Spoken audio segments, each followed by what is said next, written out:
Kapolres Aceh Utara, AKBP Nanang Indra Bakti SH.SIK, meninjau langsung pos pengamanan operasi Ketupat Selawah 2025 yang berlokasi di kawasan pantai wisata Bantayan, Kecamatan Senedon, Aceh Utara.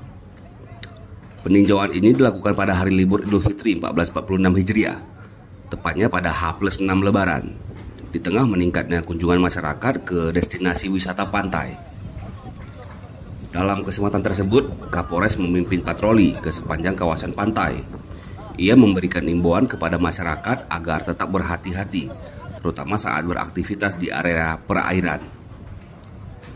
Imbauan khusus juga disampaikan kepada para orang tua agar melakukan pengawasan ekstra terhadap anak-anak demi mencegah hal-hal yang tidak diinginkan.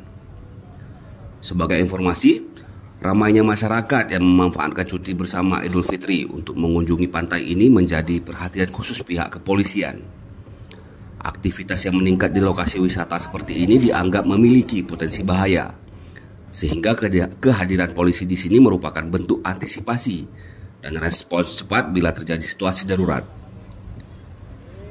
Pantai Bantayan sendiri menjadi salah satu destinasi favorit masyarakat di Aceh Utara selama libur Lebaran. Kehadiran petugas kepolisian di lokasi wisata tidak hanya untuk menjaga ketertiban dan keamanan, tetapi juga sebagai upaya untuk memberikan rasa aman dan nyaman kepada masyarakat yang berlibur bersama keluarga.